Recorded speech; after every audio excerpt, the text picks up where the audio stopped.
G'day guys, today I had an email come in from a reader. He wanted to know a little bit more about bedding the 98 Mauser action.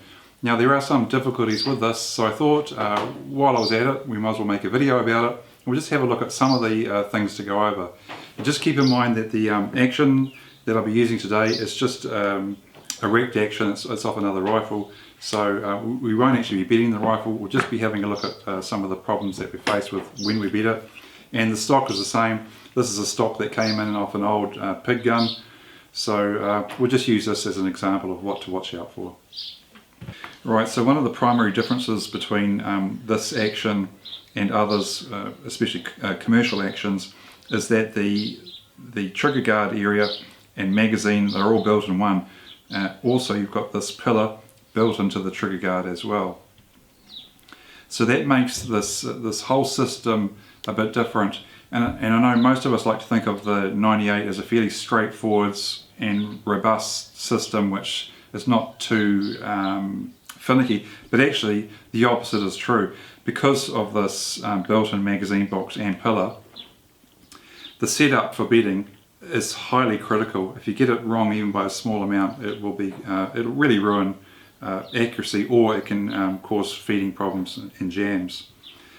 Alright, so on this particular trigger guard, this is from a dot action, which was after the Second World War. These were repurposed and I think they were sold to the Israeli army. This is a 7.62, so in other words it's a 308 Winchester basically.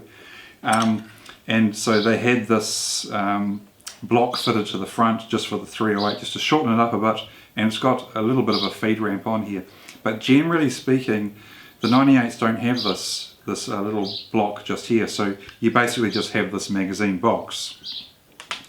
Now the problem is, when you go to bed the rifle, if you, once it's in place, if the magazine box touches the action, then the risk is that it won't actually be clamped to the stock itself.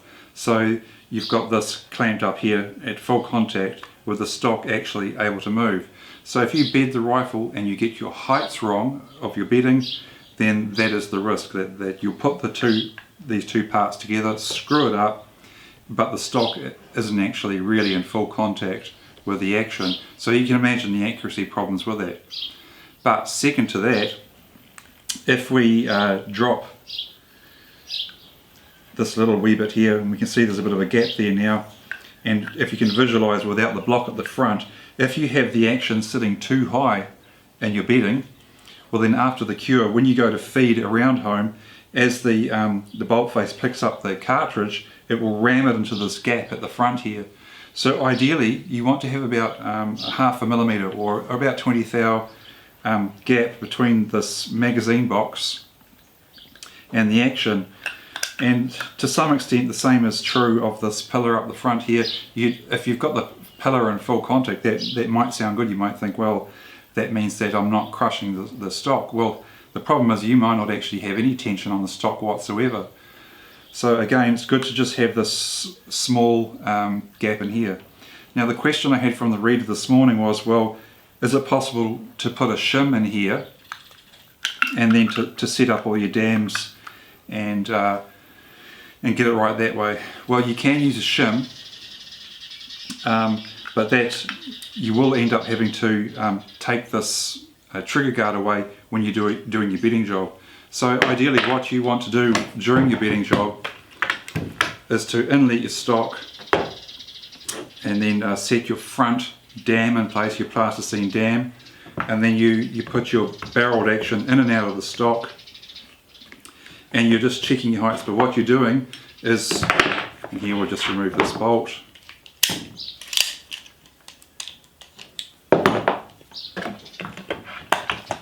is looking through, and this does need to come out by the way, to make sure that you're actually getting a good view of that without that interfering. You're wanting to look for the gap between the action and the magazine well, so you're constantly doing these trial fits. Now I don't think that's actually going to fit into that stock, but you can basically see what I mean there. So you do multiple trial fits and you're constantly checking to make sure that this isn't ramming down onto this when this is in place.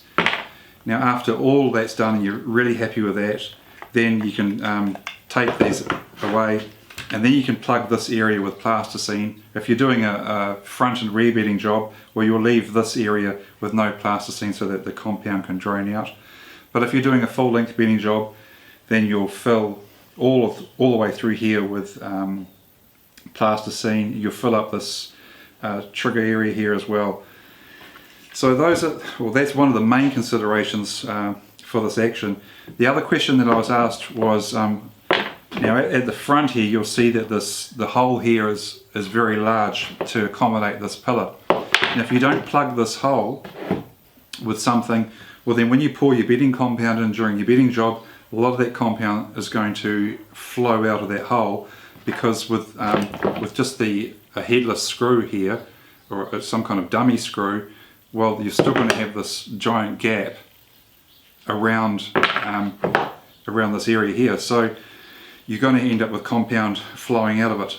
So the best way to deal with that is to actually just take a plug of plasticine and then plug this hole in here completely so we can get it through this end here. And then once you're pretty much flush with the bottom of the wood there, where the recoil lug recess is, then you can just go in with a pencil, nice sharp pencil, and then just poke a hole through here, which actually allows your headless screw to pass through. So all we're doing is reducing the diameter of the hole so that we don't get a lot of compound flow out. And also, if you've got quite a bit of plasticine on this side, once you pour the mortise and put the action in place, then you can just pinch this up a bit around your headless screw once it's starting to cure, and that will just stop any more compound from flowing out of there. Now one thing also to keep in mind is that your plasticine dam, that will set the height. So at the rear, generally on the Mauser there's a pillar, there should be one on most of these rifles, but sometimes it does get lost. So you've got this steel pillar. Now it's up to you. If you want to glue that in place prior to bedding, then you can go ahead and do that with an epoxy. But the height reference at the rear is normally taken care of via that pillar. And then through at the front here, well, we do have this steel block in here, but you will need to actually hop in here and just remove a little bit from that, because if you don't, your bedding compound will be very brittle at that point because it'll be so thin. It might only be, say, 1/10 thou thick or something like that. So you do need to hog into this a little wee bit, but not so deep that you cut through the block and thereby render the cross bolts pretty useless. So you're going to set your height reference via this front dam here, and then of course you'll have a barreled action, not like this, and then you keep putting the action into place and just checking that height. And if you've pre-made a pencil mark on here, as you can see, this is too high for this particular stock. This should have been flush with the stock here. But anyway, you'll actually just work your way down with that till you got that height correct and checking on that. Now, what I'm trying to get at here is that it is possible for you to come down to a point where the action does just touch the magazine, just. Because invariably, when you've made your plasticine dam up here, and even though you've got the height exactly right, so that this is sitting in the right place, what will invariably happen is that you will have some compound flow over the front dam as you're putting the action down into the stock.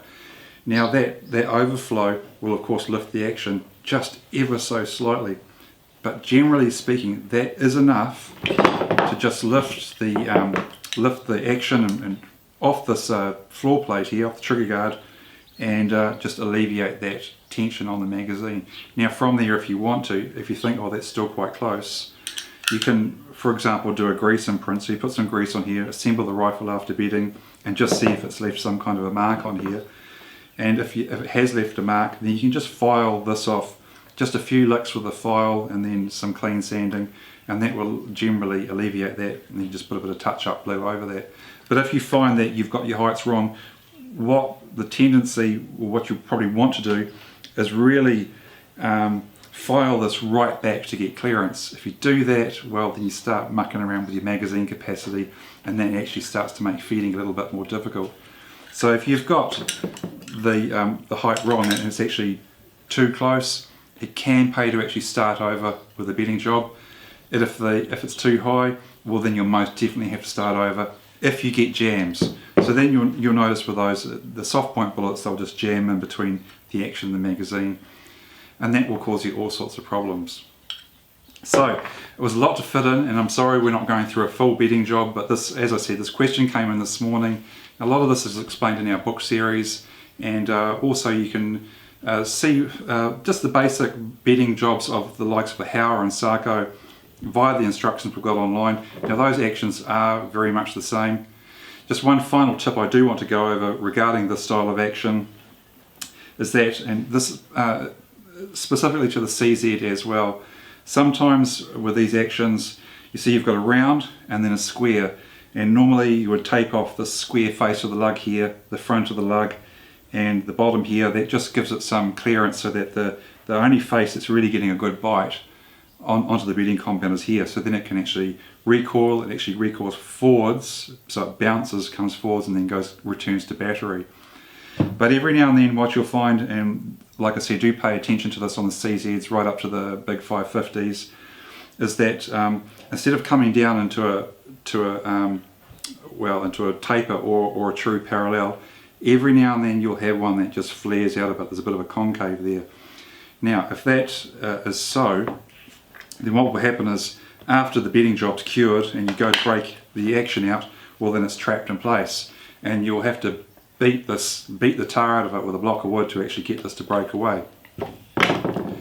So generally speaking, it's actually easier if when you run your tape for clearance, if you actually do tape off some of this down through here and the lug, or alternatively you could just put your tape up to about this point here and then terminate your tape about there if you want to. But you really need to eyeball it, because with these rougher actions you will generally see it. You'll be able to eyeball it when you look down the action. You'll see if there's just a little bit of a curve there, or if it's taken a bit of a beating here at some stage and there's a bit of a flare. But the one easy way is to just tape it. That does save you having to actually mill in this area or polish it. I mean, of course, if you are an engineer, then you may want to actually get in here and correct it yourself. But for a lot of DIYers, they don't actually want to mess with the metalwork, and so just using that tape, that's an easy way to do it. The electrical tape on both sides, and then when you break that action out of the stock, the tape will just it'll break away. It'll actually be destroyed as you break it out of the stock, but then you'll have a good fitting bedding job afterwards. So yeah, basic points, but can be quite tricky stuff.